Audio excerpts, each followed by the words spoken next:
Sa presscon, nag-presscon sila, yung mga leaders ng DDS. Ayan, oh. Ano rin yan, bagong presscon yan.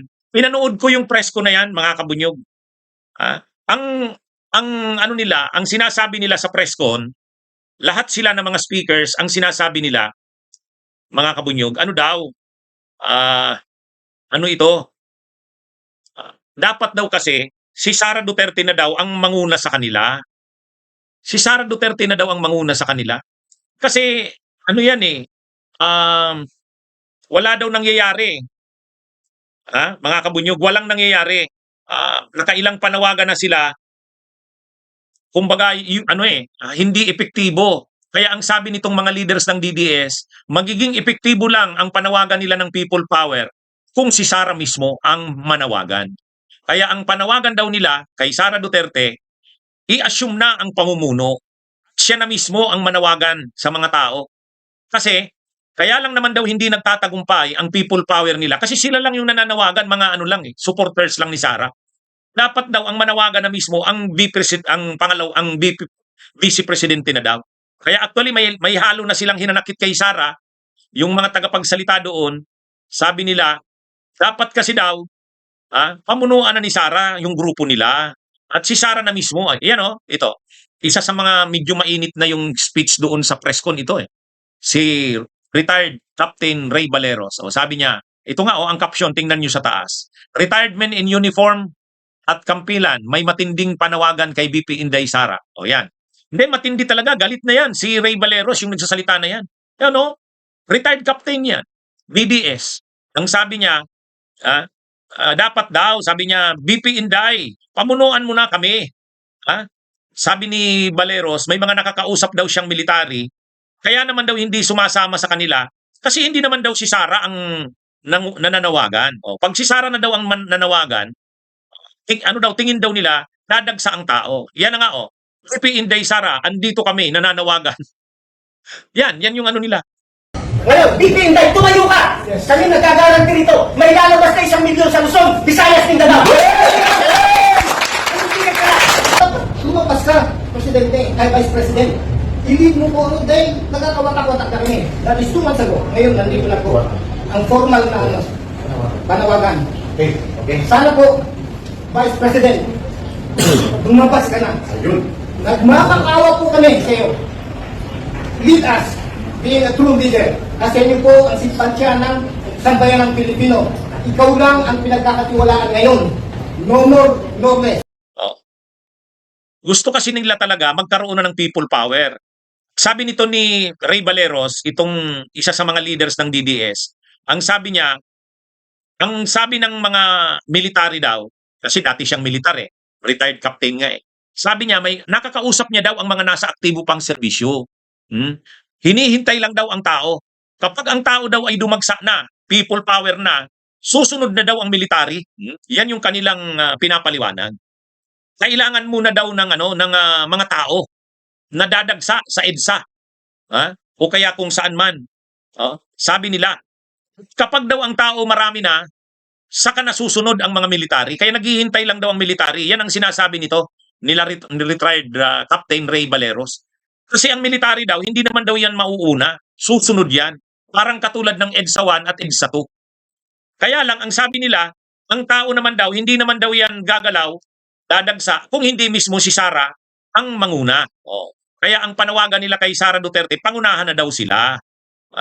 Huwag na daw magdalawang isip si Sara Duterte. Kaya daw sila hindi nagtatagumpay kasi nga, kukunti ang tao.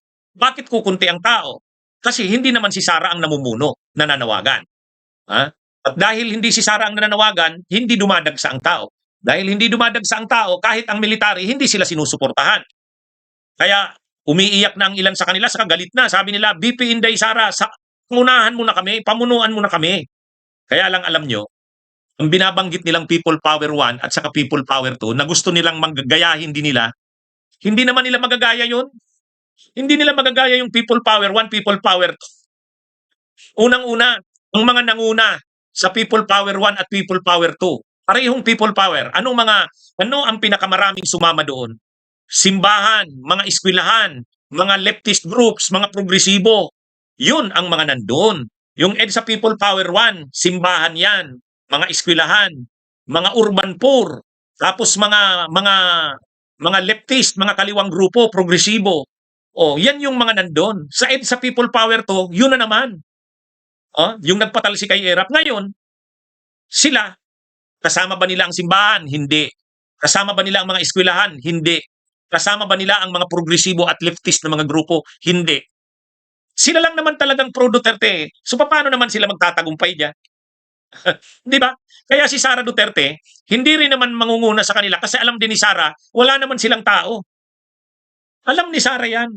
Marami sila vloggers, trolls. Saka mga maiingay na leader na mga weirdo tulad ni Attorney Harold Respicio, sila Miao, wala eh. Ang mga leaders nila sila Eric Celes, sila Rowena Guanzon, wala namang mga tao eh. Oh, kung pwedeng makamobilize ng tao si Mike Defensor pero magpapakilos ng pera. Pera ang gagamitin. Saka sila Chavit Singson ay malaking gastos nila. Hindi nila kakayanin yan. Hindi nila kakayanin yan. Ang People Power 1, EDSA People Power 1 at EDSA People Power 2, simbahan ang nanawagan. Lumahok ang mga eskwelahan, ang mga progresibo at mga makakaliwang grupo nandun. Sa ngayon, wala sa kanila yan. Ang grupo ng Duterte, sila lang naman. O paano naman sila makaka-people power?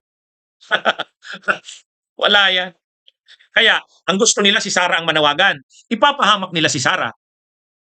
Hindi naiisip ng mga ito, gusto nilang si Sara ang manawagan.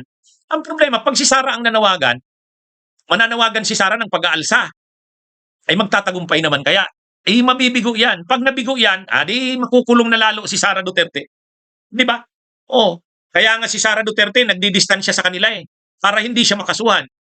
Oh, siya kasi Sara Duterte, sasama yan dyan pag marami ng tao. Pag marami ng tao.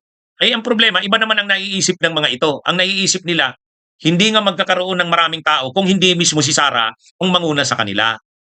Si Sara naman, hayaan na kayo dyan. Pag maraming tao na, magtatagumpay na yan, saka na siya sasama. Di ba mga kabunyog, yan ang problema sa kanila eh. Si Sara hindi sasama sa kanila. Kasi pag sumama si Sara sa kanila, mabibigo naman sila kasi wala namang tao, ay lalo lang makukulong si Sara. Inciting to sedition o kaya mismong sedition. O, kaya sila naman dahil hindi nakakatipo ng tao, si Sara ang inaasahan. Hindi si Sara diyan mananawagan ng ganyan. Kasi si Sara, pag magtatagumpay na yan, saka na yan lalabas. Ang problema nga, paano nga magtatagumpay? Wala namang tao. O, yan ang problema nila. Kaya, desperado na itong mga DDS ngayon, mga kabunyog. Kaya narinig ko pinanood ko yung press ko nila na yan. Galit na sila eh. Ayan tingnan nyo yan si retired Captain Ray Valeros. Sabi niya, VP Sara, pangunahan mo na kami. Ikaw lang ang makakapagpatagumpay ng pinaglalaban natin. Wala na. Mga desperado na ito mga kabunyog, mga kabayan. Ay, awan ko dito sa mga DDS na ito. Kaya nga, nakakatawa na eh.